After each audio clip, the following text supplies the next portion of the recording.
A Canadian woman named Wendy did something that seemed impossible. More than 700 people entered to win a house valued at $250,000. 21 people tried to open the door before her, and all of them failed. Not a single one picked the right key. But 2 days before the contest, Wendy discovered a visualization method used by a woman considered a legend among sweepstakes and contest winners. She decided to try it. When it was her turn, she picked a key from 30 different options, turned it, and the door opened. She took home the entire house without paying a single thing. And today I'm going to show you exactly what technique she used, how to combine it with an ancient Viking symbol, and why you should never tell anyone that you're practicing it. Listen to me carefully, don't keep scrolling, because this didn't show up in front of you by accident. There are messages that arrive when the mind is ready, and this could be one of them.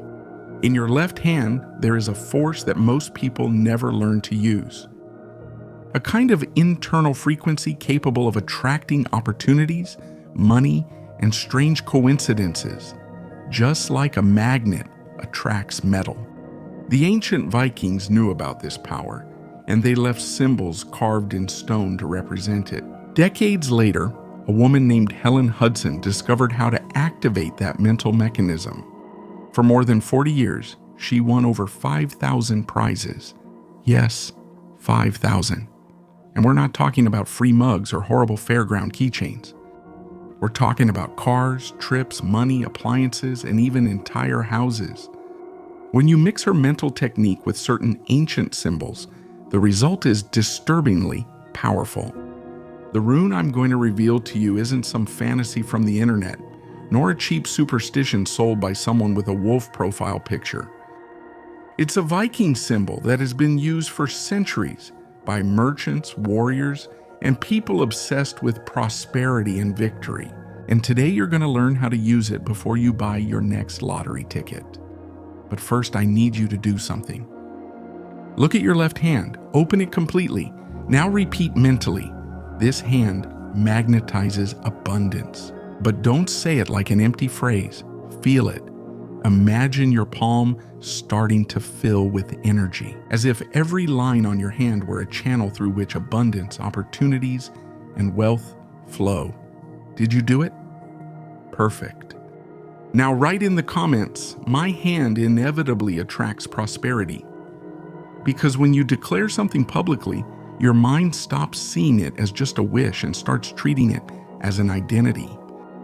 It's like sending a signal to the universe saying, I no longer vibrate in scarcity. I'm ready to receive. Do it now, because strange opportunities usually appear when you waste less time doubting. The story of Helen Hadsall seems to be made up, but it really happened. She was born on June 1, 1924, in Aberdeen, South Dakota. She was a housewife, mother of 3 children, a completely normal woman.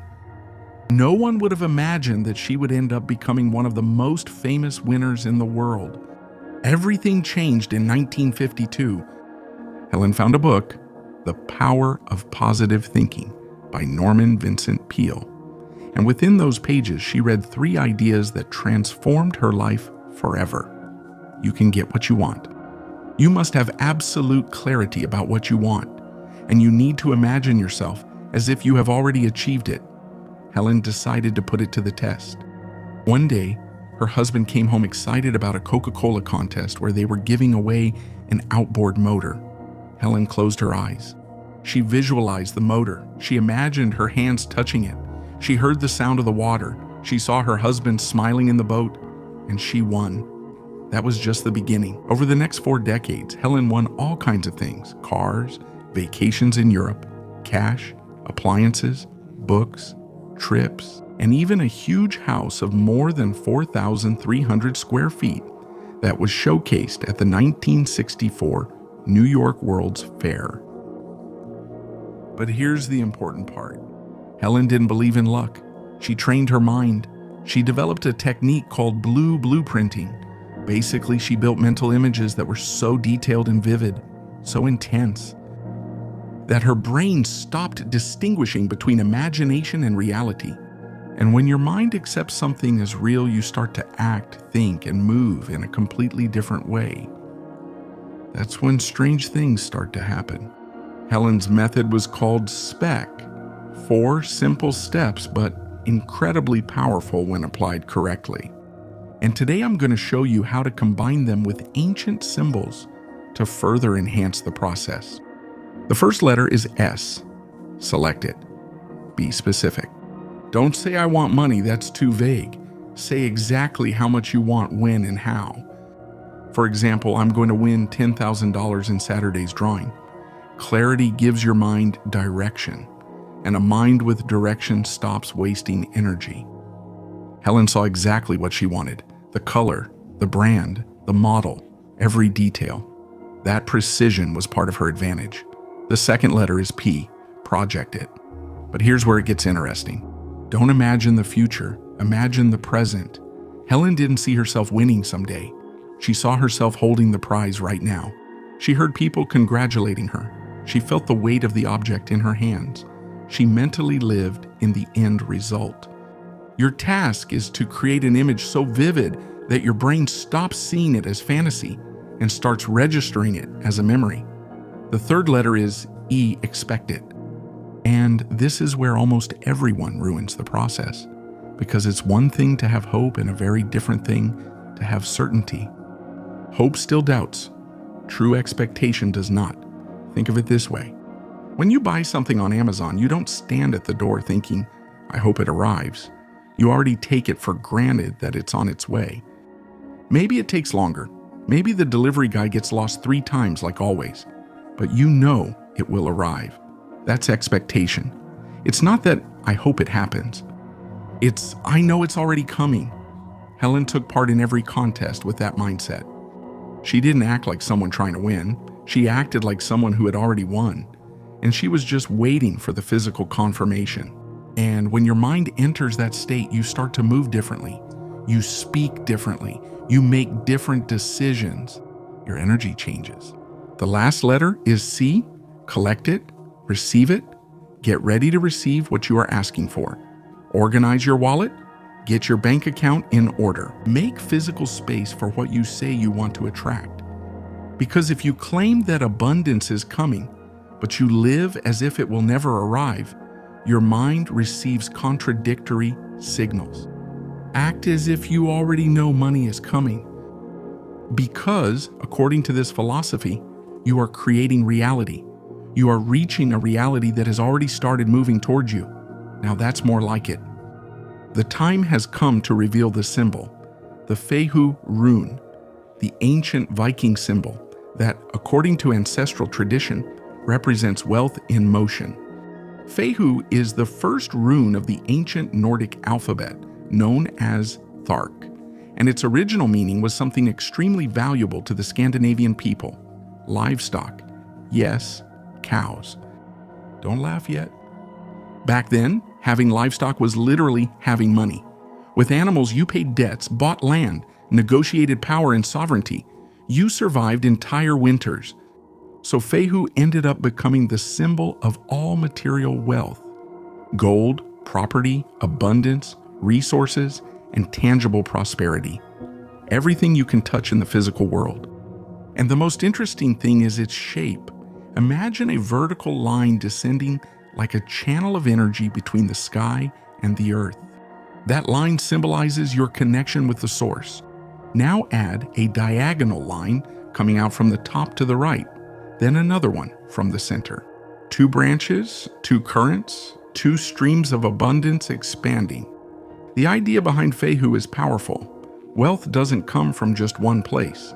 It can come through unexpected avenues, strange coincidences, sudden opportunities, or people you didn't even know. When you draw this rune on your left hand, you turn your body into a physical reminder of your mental intention.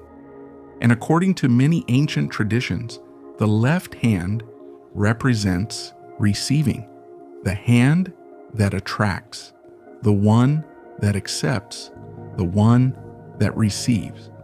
Now listen to this carefully. This is where everything comes together. When you combine Helen's mental method with the Fehu rune, You're working on two levels at the same time, the conscious and the subconscious, intention and action, the invisible and the physical. Step 1, mental preparation. Before drawing any symbol, you need to be in the right state.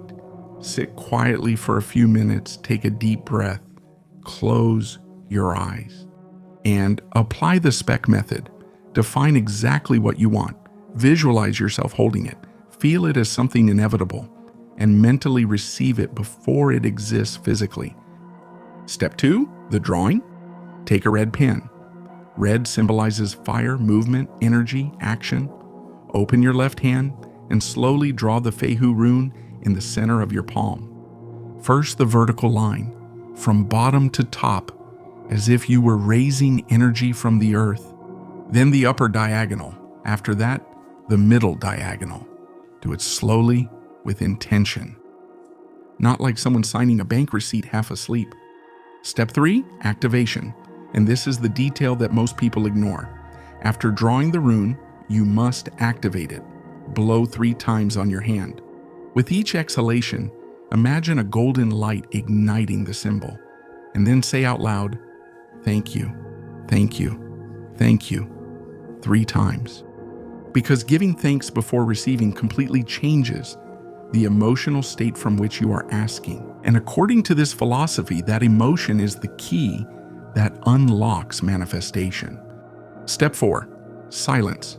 This might be the most important of all. Don't tell anyone, not your family, not your friends. Not even that person who makes fun of everything while their life seems like a tutorial on bad decisions. Keep it to yourself. Because when you share something that's still growing inside you, you also open the door to doubt, skepticism, and the energy of people who don't believe in anything until they see it with their own eyes. And every negative thought from others starts to seep into your mind like silent poison. Small doubts, small comments, but enough to break your focus. That's why silence is part of the ritual. Now comes the 5th step, inspired action. And this was something Helen repeated constantly. Visualization alone doesn't work magic. Symbols don't work while you just sit around waiting for the universe to knock on your door like a spiritual pizza delivery guy. After using Fehu and applying the SPEC method, you have to take action, buy the ticket, enter the contest, submit the application. Make the call, take the step, because the symbol is the energy.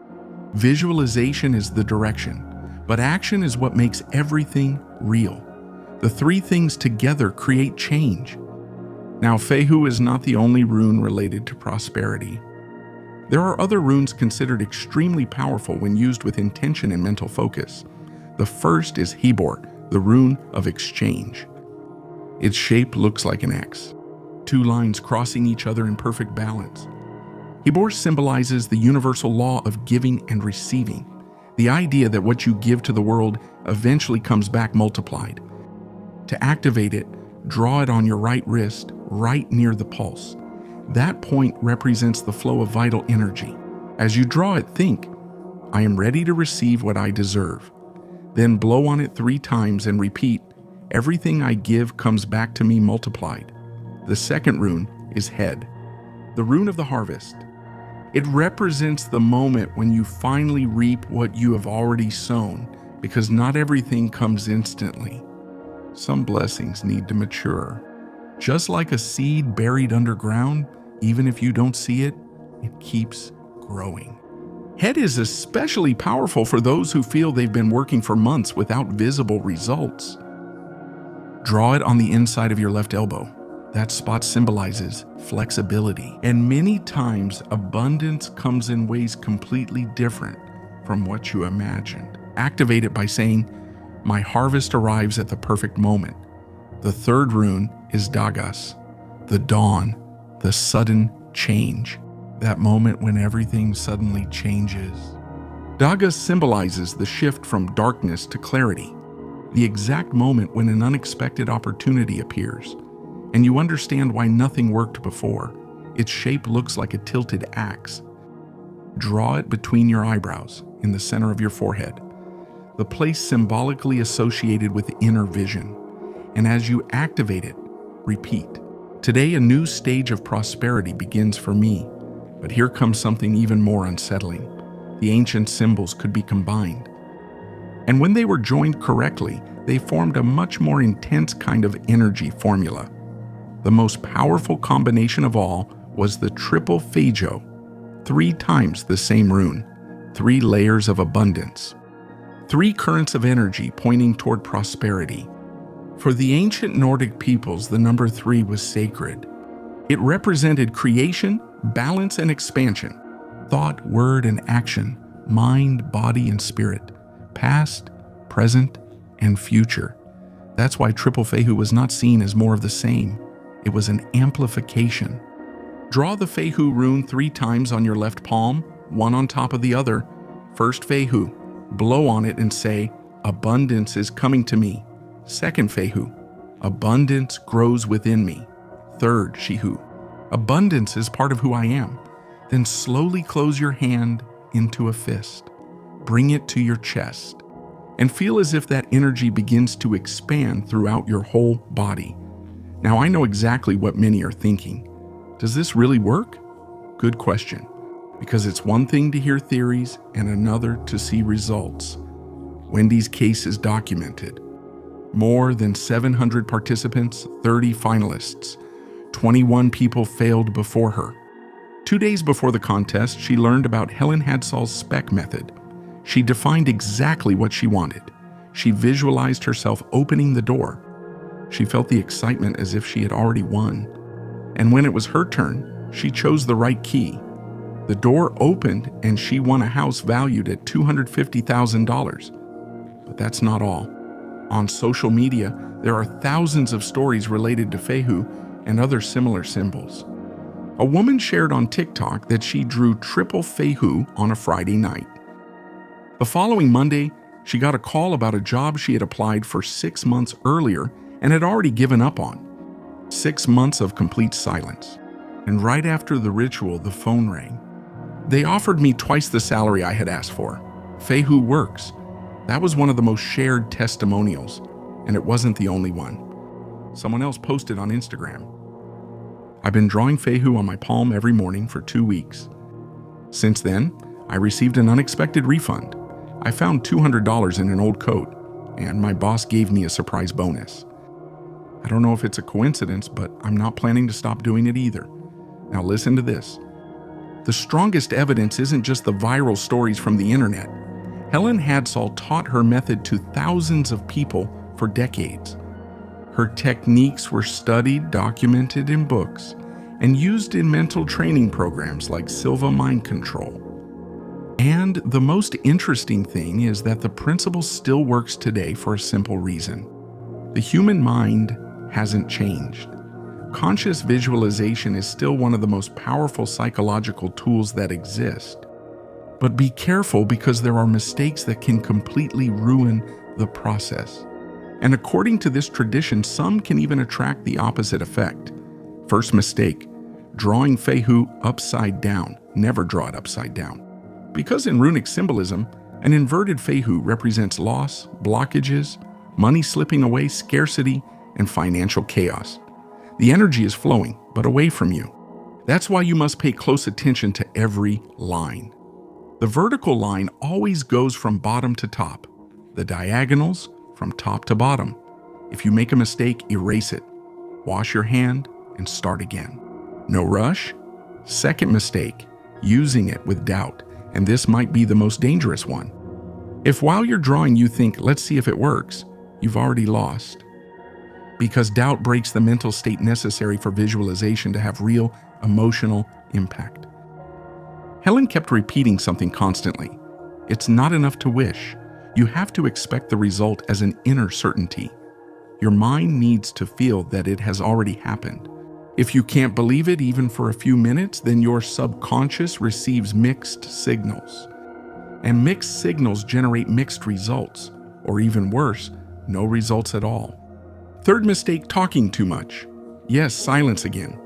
Because this isn't just about keeping a secret. It's about protecting your mental focus. When you share something too soon, other people's opinions start to get into your head. The mockery, the doubts. Comments like, "That's absurd," "Curious," "Curiously." Many times they come from people who don't even believe in themselves. Silence concentrates energy. Exposure disperses it. Helen understood that. The ancients did too. And now you do too. But here's an important question. Why the left hand? Why not the right? The answer seems to be repeated in many ancient spiritual traditions. Yoga, alchemy, mysticism, shamanism, Kabbalah. The left hand symbolizes receiving. The right hand projects. The left hand attracts. The right hand acts. The left hand receives. In Eastern teachings, it was said that intuitive and emotional energy ended precisely on the left side of the body, the channel associated with imagination, perception, and internal manifestations. That's why many ancient rituals used the left palm as a point of symbolic connection.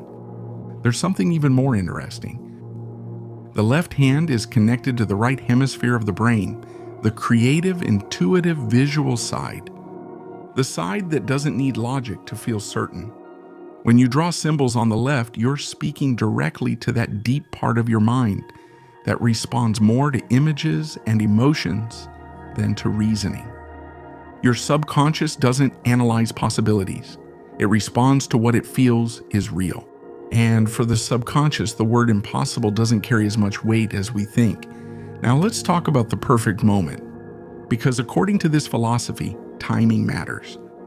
There are moments when the mind enters deep states of focus and suggestibility more easily.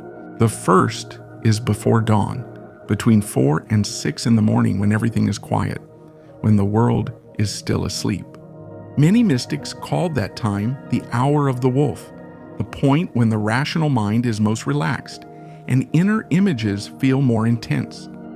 The second moment is during the new moon, the beginning of a cycle, the symbolic moment to plant new intentions, and the third, right before taking action, before buying the ticket, before entering the contest, before submitting the application. That exact moment where intention and movement come together, because that's when the symbol stops being just a drawing and becomes a mental trigger. I want you to understand something important. A symbol by itself doesn't change lives, but a symbol plus mental focus, plus emotion, plus action, plus discipline, that can completely transform the way a person acts and perceives opportunities. Helen Hadsall was not a millionaire born with special advantages. She was an ordinary woman with normal problems, with normal insecurities. The difference is that she made a decision. She trained her mind until it became a tool focused on results. She won more than 5,000 prizes, not because luck loved her, but because she learned to hold a mental vision with such intensity that it ended up shaping her actions, her perception, and her behavior in relation to it. She created mental images so clear that her brain started to treat them as inevitable. And when you mix that mental training with symbols loaded with emotional meaning, the psychological impact becomes even greater. Maybe that's why this message appeared in front of you today. Maybe it's just a coincidence, or maybe there's a part of you that's tired of thinking small, a part that wants to try something different, that wants to stop waiting for permission to live, to believe in bigger possibilities. Because in the end, beyond symbols or rituals, the real power was always in a decision. The decision to stop thinking like someone who's been defeated and to start acting like someone who expects abundance in their life. The Rune has already been revealed. The method has already been explained. Now the decision is yours.